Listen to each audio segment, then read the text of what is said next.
Mayat-mayat yang ditemukan itu dengan kondisi yang sudah buta dan bahkan ada yang retak.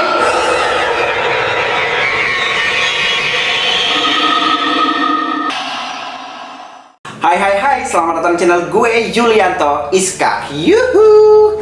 Oke guys, pada video kali ini gue bakal ngebahas tentang sebuah insiden di mana 9 dari 10 pendaki ini menghilang dan ditemukan dengan kondisi yang sudah tidak bernyawa. Tapi yang menjadi anehnya lagi, kasus kematiannya dia tersebut itu sampai sekarang belum bisa diungkapkan siapakah yang membunuhnya. Apa mungkin mereka ini meninggal karena makhluk halus? Dan kita bakal ngebahas karena banyak banget teori-teori konspirasi yang bermunculan yang bakalan kita bahas untuk hari ini. Tapi jangan lupa tekan tombol subscribe-nya terlebih dahulu. Let's start to begin. This is Let's Do This.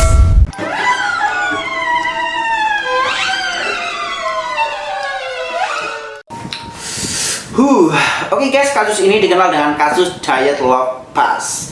Di awal tragedi kita diperlihatkan dengan sekelompok orang yang bakalan melakukan pendakian di pegunungan Ural yang berada di Rusia. Di bawah pimpinan Igor Dyatlov, mereka ini terdiri dari 8 pria dan 2 wanita. Bahkan mereka ini sebagian berasal dari Institut Politeknik Ural yang berada di Rusia. Dan mereka ini bukan orang-orang yang sembarangan guys, karena mereka ini adalah orang-orang yang sudah ahli dalam melakukan pendakian. Namun pada tanggal 27 Februari, mereka mulai start dengan tujuan Gunung Otorten. Gunung Otorten ini merupakan gunung yang tidak jauh letaknya 10 km dari lokasi kejadian meninggalnya si mereka ini yang bakal kita bahas untuk hari ini. Dan bahkan rute yang mereka lalui ada rute tipe 3, di mana rute ini merupakan rute yang paling sulit menurut para pendaki. Tapi sebelum mereka mulai pendakian, dan ada salah satu temannya ini gak enak badan, dia sakit, bernama Yuri Yolan, hingga memutuskan tidak bisa melakukan pendakian. Nah jadi ada 9 orang yang akan melakukan pendakian. Dan bahkan si Yuri Yolan ini merupakan orang yang paling beruntung di dalam insiden mengerikan ini. Pada tanggal 31 Januari mereka tiba di tepi hutan dan akan melakukan pendakian. Sebelum berangkat mereka sudah mengumpulkan nih kayak suplai makanan, peralatan yang sudah lengkap yang dia gunakan ketika dia melakukan pendakian. Nah pada tanggal 1 Februari mereka mencatat nih kalau ternyata mereka akan melewati celah gunung dan mereka juga akan berkemah pada malam berikutnya di sisi yang berlawanan. Namun karena cuaca buruk, badai salju yang sangatlah tebal hingga membuat mereka nih kayak jarak pandangnya lumayan terbatas nih. Jadi jalur yang dia lalui itu tiba-tiba dia kayak menyimpang dan diarahkan ke sebuah bukit yang bernama Kholatsyah. Setelah badai salju ini kelar, kemudian mereka ini baru sadar nih, hingga pada akhirnya mereka memutuskan untuk mendirikan sebuah tenda dan beristirahat di puncak Kholatsyah. Padahal sebelum mendaki, mereka ini diprediksi akan kembali pada tanggal 11 Februari. Namun sebelum pendakian, si ketuanya ini, si Igor, ini memberitahu kepada si Yuri, dan mereka akan sampai dan memberi kabar, akan memakan waktu yang lumayan cukup lama dari apa yang telah dia prediksi. Namun kabar dari pendaki itu tak kunjung datang sampai tanggal 20 Februari. Jadi kayak teman-temannya, bahkan pihak keluarga ini kayak panik gitu loh. Ini sampai sekarang kok belum ada kabar, ini ada apa gitu. Hingga pada akhirnya mereka ini memutuskan untuk melakukan pencarian besar-besaran. Bahkan pencarian ini meliputi dari dosen, mahasiswa, teman, kerabat, keluarga, polisi militer, bahkan pesawat, helikopter sudah dikerahkan semua untuk mencari keberadaan mereka. Setiap hari pencarian pun terus dilakukan sampai mereka ketemu. Namun karena salju yang cukup tebal hingga mungkin tendanya mereka ini tidak terlihat karena sudah tertimbun oleh salju. Pada tanggal 26 Februari mereka berhasil menemukan tenda miliknya sekumpulan para pendaki tersebut di puncak Kholatsyah. Di sini keanehannya sudah mulai muncul karena tendanya rusak. Jadi tenda ini rusak dari dalam bukan dari luar. Dan di dalam tenda tersebut ada 9 sepatu yang masih utuh.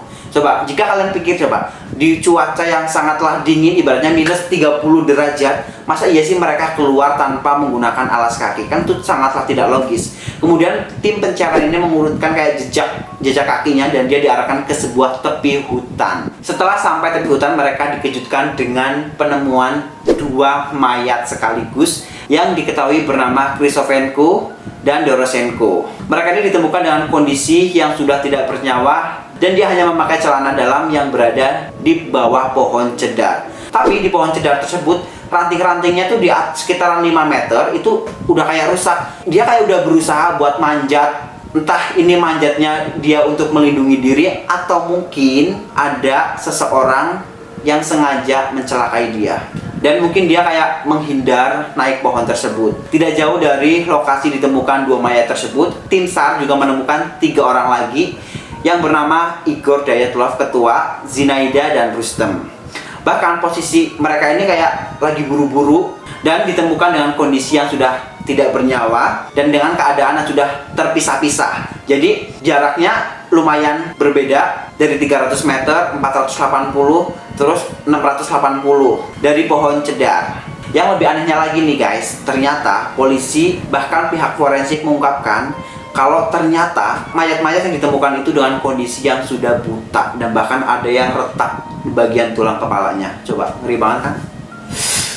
Dan sisa 4 korban lagi yang belum ditemukan. Polisi bahkan pihak militer sudah mencari selama 2 bulan dan pada tanggal 4 Mei tim berhasil menemukan 4 mayat yang sudah tertimbun oleh salju sedalam 4 meter dan lokasinya ternyata tidak jauh dari pohon cedar yang ditemukan mayat pertama tadi, yaitu sekitaran 75 meter. Keempat mayat ini ditemukan dengan kondisi yang masih lengkap. Dia adalah Lyudmila, Alexander, Nikolai, dan Semyon. Bahkan mereka ini juga menggunakan pakaian Krisovenko dan Dorosenko. Kaki Lyudmila pun terbungkus oleh celana wol miliknya Krisovenko. Meskipun ditemukan dengan kondisi dengan pakaian yang masih lengkap dan masih utuh, ternyata tubuhnya mereka ini ditemukan sangat dan lebih mengenaskan. Karena Nikolai ditemukan dengan tengkorak yang hampir pecah dan Alexander ditemukan dengan mengalami patah tulang di bagian belakang dan paha. Ini kalau diprediksi kayak tertabrak mobil dengan kecepatan yang sangatlah kencang. Sedangkan Lyudmila ditemukan dengan kondisi bola mata yang sudah hilang dan lidahnya pun sudah tidak ada. Misteri lain juga ditemukan ada kamera di lehernya Semyon, padahal kamera ini bukan termasuk daftar peralatan yang mereka bawa. Setelah dicek sama polisi, ternyata kameranya sudah rusak. Ya sayang banget ya, padahal itu adalah mungkin bukti yang kuat. Siapa tahu kan ada orang yang membunuh terus kameranya sengaja tertinggal apa gimana. Jadi kamera ini rusak karena sudah terkena oleh air. Nah dari situlah guys mulai muncul banyak banget teori-teori konspirasi yang mungkin sebagian besar tidak masuk akal dengan kasus kematiannya mereka. Dan kita bakal masuk ke teori konspirasi. Let's start to begin. This is Let's to the List.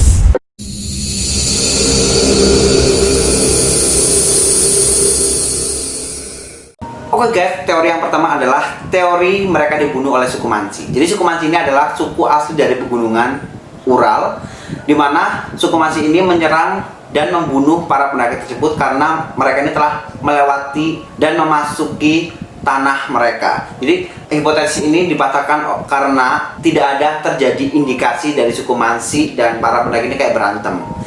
Teori yang kedua adalah serangan beruang. Jadi serangan beruang ini mereka kayak buru-buru dan menyelamatkan diri keluar dari tenda. Kemudian dia memanjat pohon, terlihat ranting-ranting ataupun cabang-cabang ini kayak rusak. Tapi kalau menurut aku ini nggak masuk akal banget teori yang satu ini, karena ibaratnya kalau mereka diserang oleh beruang, otomatis mereka ada kayak luka cakaran, gigitan, itu masuk akal banget. Menurut kalian gimana? Please komen di bawah. Next yang ketiga adalah ranjau militer. Nah jadi ranjau militer ini dikenal dengan blockbuster bomb, di mana blockbuster bomb ini pada saat itu adalah senjata dari militer orang Rusia. Namun karena uji coba dan ternyata blockbuster bomb ini meledak di pegunungan Ural di saat para pendaki ini sedang melakukan pendakian. Bahkan blockbuster bomb ini bisa meledak pada jarak 2 meter sebelum menyentuh ke tanah. Kerusakan dari yang diakibatkan blockbuster bomb ini adalah sama persis yang dialami oleh para pendaki tersebut, ya itu kayak kerusakan organ bagian dalam. Tapi kalau menurut aku ya guys, kalau emang blockbuster bomb ini meledak dan dia bisa menyebabkan kerusakan bagian dalam tubuhnya, otomatis kan kayak seharusnya tubuhnya hancur kan. Ini masa tubuhnya masih utuh dan hanya kondisi dalam organnya aja yang ibaratnya kayak rusak. Menurut kalian gimana? Please komen di bawah. Next. Oke, next adalah bola yang bercahaya. Nah, jadi bola yang bercahaya ini ada beberapa orang yang telah melihat kalau ternyata ada bola yang bercahaya yang turun dari langit dan itu katanya adalah senjata dari militer. Bahkan teori ini didukung oleh percobaan kepada hewan. Dengan senjata ini meledak. Jadi hewan ini kayak kehilangan dari mata, terus lidah, segala macam itu organ tubuhnya itu hilang. Cuma seharusnya kan emang dia hancur, masa iya sih keluar terus kena bom matanya doang yang hilang? Kan gak masuk akal banget. Menurut kalian gimana? Komen di bawah.